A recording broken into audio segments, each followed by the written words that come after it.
Today, we shall be looking at second order Euler's differential equation. Euler's equation. Now, in Euler's equation, Euler's second order differential equation, you see that it is quite an easy concept to understand. It's a peculiar case in second order differential equation when you have x squared d squared y, for example, the x squared minus 3x dy dx plus 4y is equal to x squared log this e of x. Most times, when these questions are set, you have length of x. Globally, this is a special question. It's just to change some parameters here. And it's still being repeated oftentimes all over the world. In the universities, for the postgraduate students, most cases. It's an aspect of ordinary differential equation, but a peculiar expression, a peculiar equation that was worked on by Sir Eulier. This is a typical question on Eulier's second order differential equation. The characteristic expression of the Eulier second order differential equation is that it is of order 2 in terms of the variable coefficient of the square y dx squared. Since we have second order here, the order here should be 2. Since we have first order here, the order here should be 2. Sorry, the order here should be 1. Order 1, order 1. Order 2, order 2. Now, order 0, order 0. So now, this is peculiar. On the right hand side, most cases, you see a natural logarithmic expression if it is not an homogeneous equation. Take note that Euler's equation can also be an homogeneous question. But usually, in a complicated form, it gives you the particular aspect of it when it is non-homogeneous. So we shall see to this question. Basically, when you discover that is the Euler's expression of the first characteristic expression order 2, order 2, order 1, order 1, that is in terms of coefficient. The coefficient order is 2 and the derivative order is 2. Then the next question, the next expression, the coefficient order in variable from x is order 1 and the derivative expression is also order 1.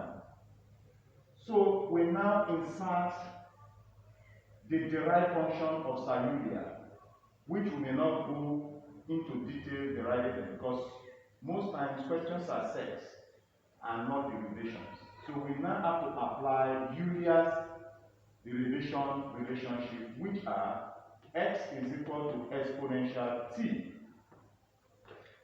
Now we also have dy dt is equal to x dy dx.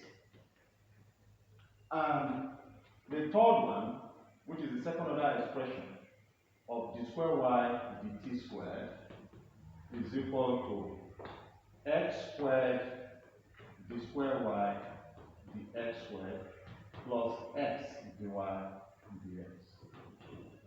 These basically are the derivatives, obvious derivative expressions of Sir Eulier, who discovered the methodology used in solving a complicated special second order differential equation of this form.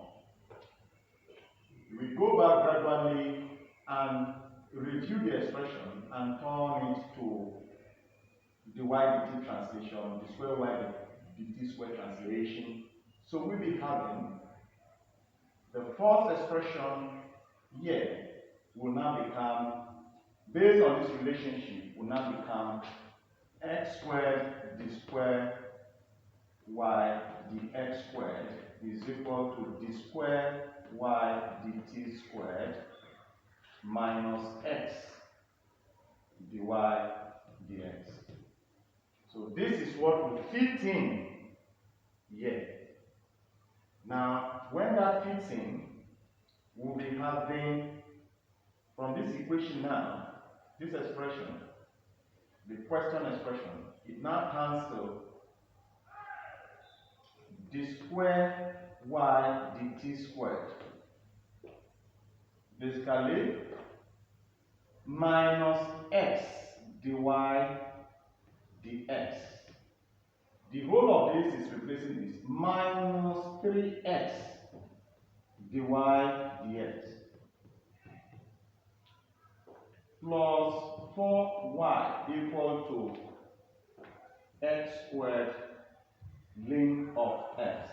This is same as this. So in an example, you see this, you know the juxtapose, the equality in juxtapose. So when we have this, it contracts to give you minus 4x dy dx. Because this is minus 1x dy dx minus 3x dy dx to become minus 4x dy dx. Take notes.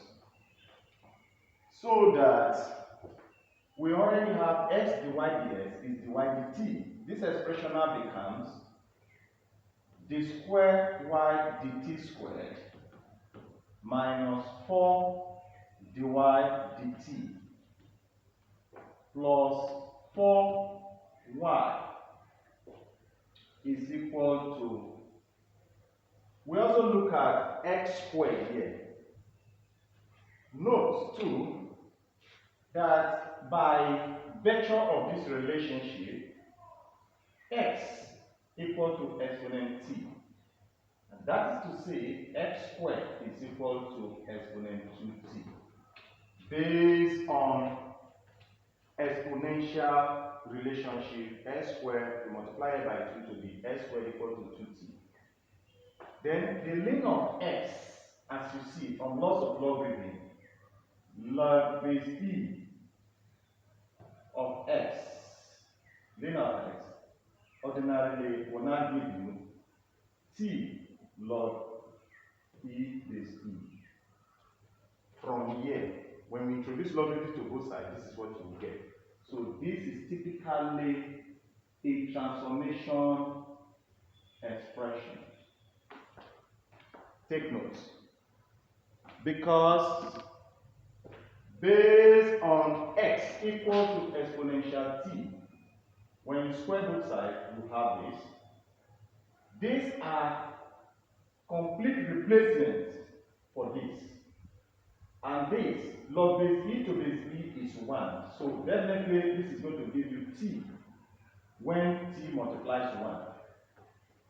So coming here, we will now be having t exponential 2t as x squared gives us exponential 2t, and of course ln of x log base e of x equal to t log e base e. Logarithm of the same value to the same base value gives you 1. Multiply t, and that gives us t exponential 2t. So we have successfully transformed the differential equation in terms of x variable into t variables. So the next thing is to solve the homogeneous equation, the homogeneous part of the equation. Now we go straight to the point. Let phi equal to dy dt. If phi is equal to dy dt, it simply implies that it will be phi squared minus 4 phi plus 4 equal to 0. Now this becomes the auxiliary equation. The auxiliary equation was built from the second order differential equation with respect to t, and excluding this t exponent 2t to give you an homogeneous equation, which is here. Then you have to format the auxiliary equation. This is auxiliary. The supporting equation to enable you to solve it using the quadratic relationship, either by factorization, scissors method, or other method of factorization. So when this is being factorized, we have phi minus 2 all squared equal to 0 when it's factorized. So that phi is equal to 2 twice. And this is a repeated root. And call it equal root 2. So that the complementary function solution, as you know, for equal values gives us C1 exponential 2t plus C2t exponential 2t for repeated roots. Of course, you can factorize this out to give us y complementary is equal to C1 plus C2t into exponential 2t when we factorize the values of exponential 2t. So that as we progress, having gotten the complementary function solution, we now have to look at the solution for the particular part of the equation, which is from here to here. Now, we relate it directly by relating it to operator D method from the auxiliary equation translation. Now, y is equal to t exponential 2t. This is a special case. This expression is a reflection or a connotation of this second order differential equation that metamorphosed to the auxiliary equation from this equation. So in operator D, it can be re-expressed as this. That is same as this.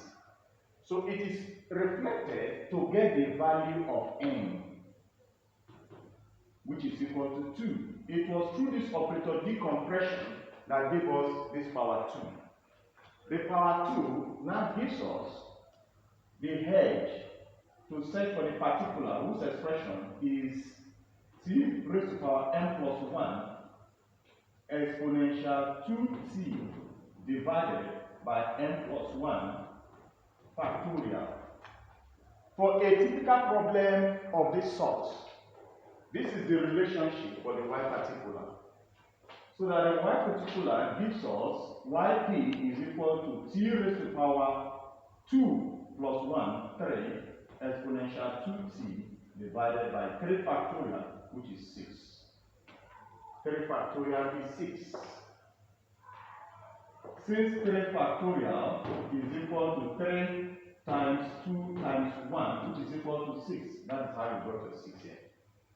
So we now conglomerate the two components of the question, the first side and the second side.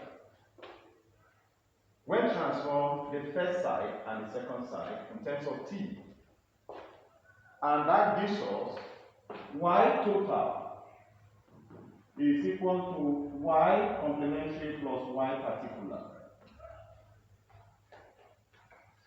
And that gives us y total is equal to the first complementary solution, which is this, that is C1 plus C2t bracket exponential 2t plus this part, which is t raised to the power 3 exponential 2t divided by 6. Of course, that is the solution in terms of t, but we have to re-express back in terms of x. As ab initio, the question was given in terms of x, so that we have y total originally gives us exponential 2t, which becomes the factor, which is also x squared from our substitute, because we have our x squared here as exponential 2t. So if we are taking the general factors out as exponential 2t into elements of C1 plus C2t close plus t raised to the power 3 over 6. Then we have a closed function for this. We are just factorized. Note that exponential 2t is x squared. So now in terms of x, finally x squared into C1 plus C2 of t. T in terms of x is ln x, which is log. So here we'll now be adding log base e of x. We close here. Plus t raised to power 3. Since t is log x base e, we now have log. We now have 1 over 6 of log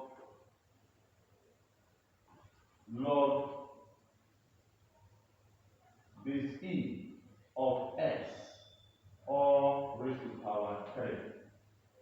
Then it is closed. This, of course, gives the final answer to the initial problem in terms of x.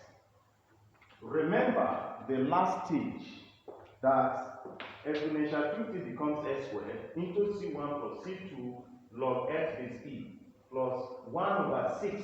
From here now, we have 1 over 6 of log base e of x, or raised to power 3, because t is log x base e. Then this x squared is entering into everything, and this becomes the y total, y in form of x as a function of x. This yt is a function of t. This is also called y is a function of t, which was translated to y is a function of x. And this is the last expression for the answer, because we must transform from t to x. Take note.